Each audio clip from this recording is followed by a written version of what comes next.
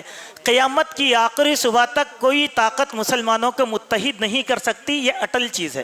یہاں ایک بات کہہ دینا چاہتا ہوں ذہن نشین کرنے کے لیے، ہم میں کے بہت سے لوگ ہیں جو چاہتے ہیں کہ امت مسلمہ ایک ہو جائے، متحد ہو جائے، اور اسی پر ہماری صلاحیت صرف ہو رہی ہے جو بالکل رائے گاں جانے والی صلاحیت ہے۔ کیوں؟ جس دعا کو اللہ تعالیٰ نے قبول نہیں کیا، کیا وہ کام ہم کر سکتے ہیں؟ اللہ تعالیٰ نے اللہ کے نبی صلی اللہ علیہ وسلم سے 3 قسم کی دعائیں کی تو اللہ نے 2 دعاؤں کو قبول کیا، ایک دعا کو رد کر دیا۔ اللہ کے نبی نے اللہ تعالیٰ سے دعا کی تھی کہ اے میرے اللہ میری امت کو متحد اور متفق فرما، اللہ تعالیٰ نے یہ دعا کو قبول نہیں کیا۔ یہ تو اختلاف ہوگا اور اس اختلاف میں اتحاد کی اور حق کی راہ نکالی جائے گی۔ اسی لیے اللہ کے نبی نے فرمایا میری امت 73 فرقوں میں بڑھ جائے گی، 72 جہنم میں جائیں گے اور ایک جنت میں جائے گا۔ وہ کون؟ عمل کرنے والا گروہ، ما انا علیہ واصحابی، اس گروہ کا کچھ بھی نام نہیں ہے۔ ہم دنیا میں نام لے کر خوش ہو جاتے ہیں، کوئی کہ کل حزب بما لدیہ فریحون، ہر انسان یہ چاہتا ہے کہ اس بارے میں زعم ہے کہ وہ کامیاب ہو جائے گا۔ تبلیغی دوست سمجھتے ہیں کہ وہ جنتی ہیں، اہل سنت سمجھتے ہیں کہ وہ جنتی ہیں، اہل حدیث سمجھتے ہیں کہ وہ جنتی ہیں۔ ایک کا بھی نام نہیں ہے اس کے اندر۔ اس میں کیا نام ہے؟ ما انا علیہ و اصحابی، میرے اور میرے صحابہ کے نقش قدم پر چلنے والا جنت میں جائے گا۔ سبحان اللہ، ہم لوگوں کو یہی کوشش کرنا چاہیے۔ اللہ تعالیٰ ہم سب کو آپسی اختلافات سے محفوظ فرمائے۔ اس کے بعد ہمارا گزر ہوا آیت نمبر 104 اور 105 سے، جس میں اللہ سبحانہ و تعالیٰ نے خیر امت کی کچھ خصوصیات بیان فرمائی ہیں کہ خیر امت کون ہے، خیر امت کس کو کہتے ہیں۔ اسی لیے اللہ تعالیٰ نے ان کو حکم دیا کہ وہ نیکی کا حکم دیتے ہیں اور لوگوں کو برائیوں سے روکتے ہیں، اسی میں فلاح و کامرانی ہے۔ اس کے بعد اختلافات اور انتشار سے منع کیا گیا کہ دلائل کی موجودگی میں اختلاف نہیں کرنا چاہیے، یہ اللہ تبارک و تعالیٰ کا فرمان ہے۔ اللہ تعالیٰ نے قرآن اور سنت کے دلائل پیش کر دیے ہیں اور ان دلائل کی روشنی میں ہم عمل کریں، اختلاف نہ کریں۔ دلائل کے آ جانے کے بعد اختلاف کرنا یہود اور نصارہ کی عادت ہے۔ دلیل کو ماننا یہ مسلمان کی عادت۔ دیکھیے آپ ایک مسلک کے ہیں، میں ایک مسلک کا ہوں، یہ ہمارا بنایا ہوا ہے، نہ یہ الہی نظام ہے اور نہ یہ محمدی نظام ہے، یہ انسانی نظام ہے۔ کوئی بھی مسلک کا آدمی ہو لیکن دلیل اگر اللہ اور اس کے رسول کی آ جائے گی، ایمان کا تقاضا یہ ہے کہ اس کو قبول کر لے۔ ایمان کا تقاضا ہے کہ اس کو قبول کر لے۔ ہندوستان کے احناف میں اور سعودی عرب کے احناف میں یہی فرق ہے۔ سعودی عرب کے جتنے احناف ہیں یا عربوں میں جتنے احناف ہیں، وہ احناف نسبت حنفیت پر احناف ہیں، لیکن آپ ان کو صحیح حدیث دکھا دیجئے وہ آپ کو دعا دیں گے، ماتھا چوم لیں گے۔ لیکن ہمارے ہندوستانی احناف ایسے ہیں جن کو دلیل دکھائی جانے کے بعد بھی اس میں پگڈنڈیاں تلاش کریں گے، یہ کام غلط ہے۔ دلیل کو ماننا چاہیے، آپ کسی بھی منہج کو مانیں، لیکن دلیل آ گئی تو دلیل کے مقابلے میں کوئی چیز نہیں ہے۔ دلیل کو رد کرنا گویا اللہ اور اس کے رسول کی باتوں کو رد کرنا ہے۔ اس کے بعد ہمارا گزر ہوا آیت نمبر 106 اور 107 میں، جس میں اللہ سبحانہ و تعالیٰ نے یہ بات بیان فرمایا کہ قیامت کے دن کچھ مومن ایسے ہوں گے جن کے چہرے چمکدار ہوں گے اور کچھ چہرے ایسے ہوں گے جن پر مایوسی اور پژمردگی چھائی ہوئی رہے گی۔ اللہ نے کہا یوم تبیض وجوہ و تسود وجوہ، قیامت کے دن کچھ چہرے روشن اور چمکدار رہیں گے اور کچھ چہرے ایسے رہیں گے جن پر نہ چمک رہے گی نہ دمک رہے گی، بلکہ ان کے کفر کی وجہ سے اللہ تبارک و تعالیٰ ان کو عذاب دے گا، اور جن کے چہرے چمک رہے ہوں گے اللہ تبارک و تعالیٰ ان لوگوں کو اپنی رحمت کی آغوش میں لے گا۔ سوال یہ ہے، یہ تذکرہ سورہ اعراف میں بھی آیا اور یہ تذکرہ سورہ مجادلہ میں بھی آیا اور احادیث میں بھی آیا۔ امت مسلمہ کا ایک خاص وصف ہے جو دنیا کے کسی امت کا نہیں ہے۔ وہ کیا ہے؟ قیامت کے دن ساری امتیں جہاں رہیں گی